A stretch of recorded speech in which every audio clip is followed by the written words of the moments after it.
गांव में कहीं पर भी नेटवर्क नहीं आता, या ऐसा होता है कि आपको छत पे चढ़ना पड़ेगा तो तब आपको जाकर एक टावर या दो टावर आएंगे, या वो भी नहीं है, जब तक आप इस गांव से निकल कर बाहर नहीं जाते तब तक टावर आते ही नहीं? मैम पूरे गांव में नेटवर्क नहीं है। पूरे गांव में कहीं पर? बिल्कुल कहीं पर भी कोई भी नेटवर्क नहीं है।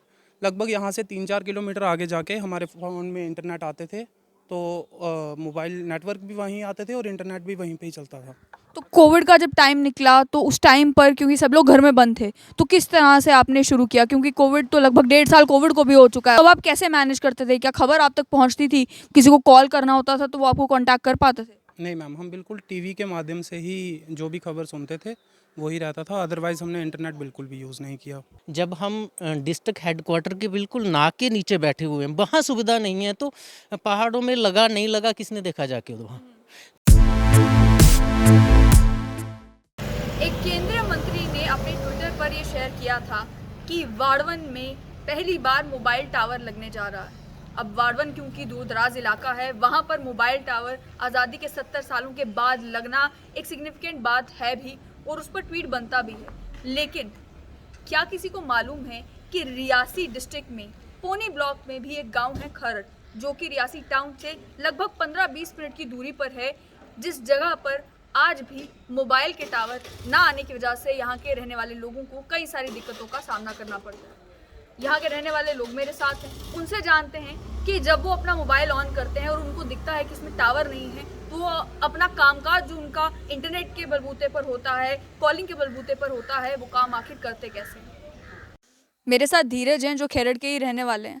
धीरज, यहाँ पर मोबाइल नेटवर्क, क्या कोई भी नेटवर्क नहीं आता या कुछ सिलेक्ट नेटवर्क्स आते हैं? देखिए मैम, सबसे पहले तो मैं आपका शुक्रिया करूँगा TSL न्यूज़ का, जिन्होंने यहाँ पे आकर जो कवरेज कर रहे हैं।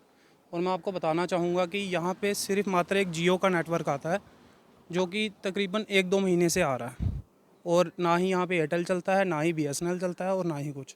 इससे पहले जब हम इंटरनेट यूज़ करते थे, लगभग यहाँ से 3-4 किलोमीटर आगे जाके हमारे फ़ोन में इंटरनेट आते थे, तो मोबाइल नेटवर्क भी वहीं आते थे और इंटरनेट भी वहीं पे ही चलता था।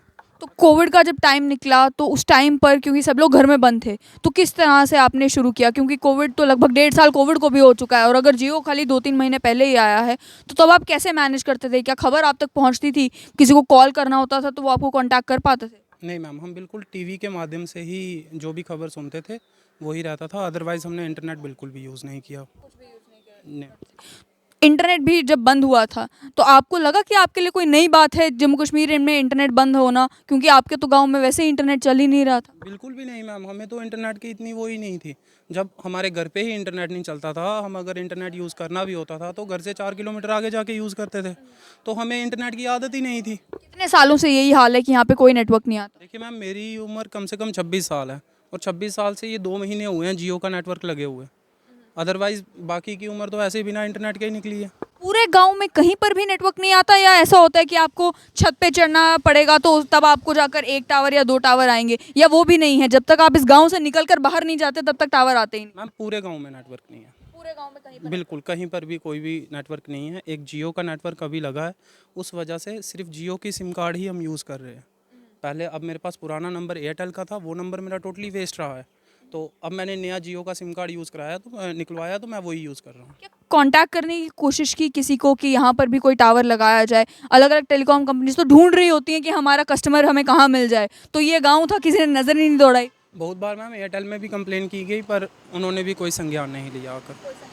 ऐसा है कि गांव बहुत छोटा है, घर बहुत कम है, इस वजह से यहाँ पर ये दिक्कत आ रही है। गांव में कितने परिवार रहते हैं? मैम कम से कम भी इस पंचायत में 1600 वोटर्स हैं। 1600 वोटर्स हैं। कम से कम 1600 वोटर हैं, और 1600 वोटर्स में से भी ज़्यादा नहीं कहूँगा, 1200 लोग तो ऐसे होंगे जो सेल फ़ोन यूज़ कर रहे हैं।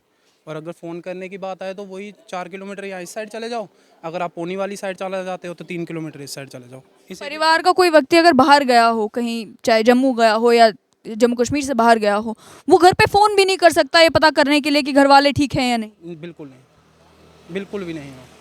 बिल्कुल कांटेक्ट नहीं हो पाता है। तो जब कोई इमरजेंसी हो जाती है, जैसे घर में परिवार में कोई बीमार हो जाता है, तो अक्सर लोग रिश्तेदार को कॉल करते हैं, डॉक्टर को फ़ोन पर पूछ लेते हैं कि हमें इमीडिएटली क्या करना है, हमें बताया जाए। उस सिचुएशन में क्या करते हैं फिर आप? हमारे लिए तो यही रहता है कि 4 किलोमीटर या तो इस साइड चले जाके फ़ोन कर दो, या तो इस साइड जाकर फ़ोन कर दो, बस यही है। अगर आसपास वाले दोनों गांव में टावर हैं तो ये जानबूझकर इस गांव को क्या यहाँ पर कोई टावर नहीं लगाया गया? क्या आपको लगता है कि यहाँ पे जितने पॉलिटिशियन रहे हैं, कोई लीडर रहे हैं, किसी ने ध्यान ही नहीं दिया कि यहाँ पर भी ज़रूरत है? नहीं मैम, ज़रूरत तो है, वो तो मैं आपकी बात समझ रहा हूँ।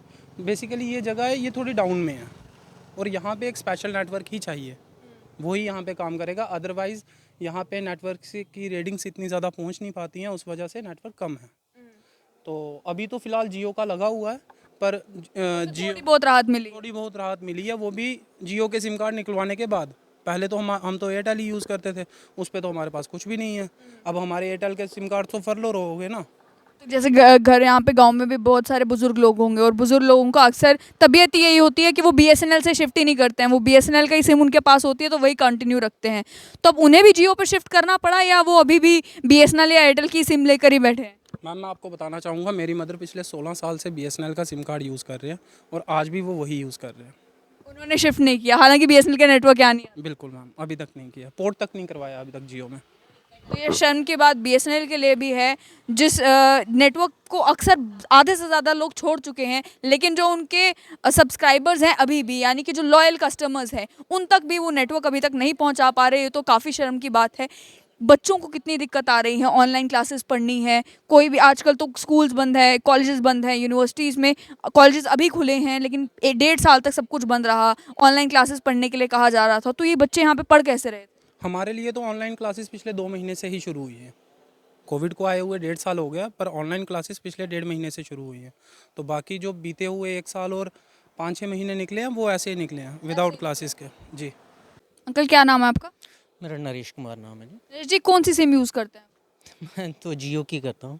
वो 2-3 महीने पहले इशू करवाई आपने? हाँ वैसा ही है। क्योंकि यहाँ पे नेटवर्क नहीं आते थे इस वजह से। हाँ बिल्कुल नहीं आता है यहाँ तो, किसी जियो के बिना और किसी भी का भी नहीं आता। एयरटेल हो गया, बीएसएनएल हो गया, कुछ भी नहीं आता यहाँ पे। बीएसएनएल के दफ्तर कभी जाके आपने कोशिश की कि वहाँ पे गुजारिश डाली जाए कि आप तो यहाँ पर कम से कम नेटवर्क दे दें? बहुत बार ऐसा हुआ, लेकिन ऐसा यह हमने तो कई बार तो एप्लीकेशनें भी दी जाके, लेकिन उन्होंने रिक्वेस्ट डाल देते हैं, बस उसका कोई जवाब तो आता कोई जवाब नहीं है। बिल्कुल नहीं आता है। एयरटेल में भी कोशिश की होगी, कोई जवाब मिला? बहुत बार ऐसा हुआ है, लेकिन रिप्लाई तो करते ही नहीं भी वापस। क्या क्या परेशानी आती है यहाँ पर नेटवर्क ना होने की वजह से? देखो आज डिजिटल इंडिया में तो नेटवर्क ही मेन चीज़ है। तो जब वो नेटवर्क ही नहीं होगा तो प्रॉब्लम है। बच्चे पढ़ते हैं, ऑनलाइन क्लासेस हैं और नहीं सही तरह से अटेंड कर पाते। सिर्फ मोबाइल नेटवर्क ही नहीं है या फिर जैसे फाइबर लग रही हैं शहर में तो बहुत कुछ आ गया है, लोग अपनी छतों के ऊपर वो टावर लगा रहे हैं, उससे नेटवर्क आ जाता है उनके यहाँ पर, वो सब कुछ भी यहाँ पर नहीं पहुँचा है? देखिए जब मेन जो नेटवर्क वो नहीं आ रहा तो फाइबर कहाँ यहाँ पहुँचेंगे? यह तो हमने सुना है सिर्फ, लेकिन यहाँ गांव में वो चीज़ें, ये सुविधाएं कहाँ? अब यहाँ तो कुछ भी नहीं है। अगर बच्चों को कोई फॉर्म भरना होता है, कोई ऑनलाइन कुछ काम करना होता है तो क्या करना पड़ता है? यहाँ से 10 किलोमीटर रियासी है, वहाँ जाके सारे काम रियासी? सारे काम रियासी में जा। अब तो तेल भी महंगा हो गया। हाँ तेल तो बहुत ज़्यादा महंगा हो गया। तो खर्चा और बढ़ जाता है कि रिचार्ज के भी पैसे खर्च रहे हैं और ऐसे भी जा रहे हैं, लेकिन काम तब भी नहीं बन पा रहा। बिल्कुल बिल्कुल माहौल ही ऐसा हो गया कि हम ही जाएंगे तो एक्स्ट्रा पैसे ही देने पड़ रहे हैं। अरे जी, आपने भी खबर सुनी होगी, एक ट्वीट भी आया था केंद्रीय मंत्री का कि हमने वाड़वन में भाई टावर लगा दिया मोबाइल का। पहली बार सुन के दुख होता है कि हमारे यहाँ के इलाके के लीडर्स को भी अगर हमारी चिंता होती तो हमारे यहाँ भी टावर लग रहे होते, ट्वीट चाहे हो ना हो। देखिए ये तो आपने सच ही कहा। जब हम डिस्ट्रिक्ट हेडक्वार्टर के बिल्कुल नाक के नीचे बैठे हुए हैं, वहाँ सुविधा नहीं है, तो पहाड़ों में लगा नहीं लगा किसने देखा जाके वहाँ। तो इसलिए यहाँ तो बहुत ही हर तरह की जो सुविधा होनी चाहिए वो तो यहाँ बिल्कुल है ही नहीं। सिर्फ टावर की ही दिक्कत परेशानी है यहाँ पर, हो या और भी परेशानी है? देखिए यहाँ सब किस्म की परेशानियाँ, टावर की तो है ही है और भी कई किस्म की यहाँ परेशानियाँ हैं। आज आप ही लोग कवर करते हो जाके, चिल्ला चिल्ला के लोग सड़कों पे हैं, माइनिंग की प्रॉब्लम है, कितनी आपको कहें परेशानी है। बिल्कुल साफ तौर पर आप सुन सकते हैं कि मैं इस समय किसी दूर दराज किसी गांव में नहीं हूँ। ये वो जगह है जहाँ पर सड़क पहुँच चुकी है, पक्की सड़क पहुँच चुकी है, और ये रियासी से लगभग 15-20 मिनट का रास्ता है इस गांव तक का, इस पंचायत तक का। लेकिन उसके बावजूद भी यहाँ लोगों की परेशानी ये है कि नेट बंद हुआ, इन्हें कोई फ़र्क नहीं पड़ा क्योंकि इनके यहाँ पर नेटवर्क आते ही नहीं। कोविड आया, कोविड की वजह से हर एक को घर बैठना पड़ा, वर्क फ्रॉम होम को लेकर कहा गया, डिजिटल लर्निंग को ऑप्ट करने के लिए कहा गया, लेकिन यहाँ पर लोग वो सब कुछ करते कैसे जब यहाँ पर मोबाइल नेटवर्क ही नहीं आ रहे थे। पिछले 2-3 महीनों से कुछ राहत की बात है इनके लिए कि जियो ने यहाँ पर टावर लगाया, जिसकी वजह से जियो की सिम कुछ लोग इस्तेमाल कर पा रहे हैं, लेकिन ज़्यादातर जो सब्सक्राइबर बेस इस गाँव का है, चाहे वो एयरटेल का हो चाहे वो बीएसएनएल का हो, बीएसएनएल को कम से कम ये सोचना चाहिए कि एक ऐसा अनटैप्ड एरिया जहाँ पे लोग परेशान हैं और बीएसएनएल जो कि एक पब्लिक सेक्टर अंडरटेकिंग है, उन्हें कम से कम कोशिश करनी चाहिए कि यहाँ पर एक टावर लगा के लोगों की परेशानियाँ हल की जाएं।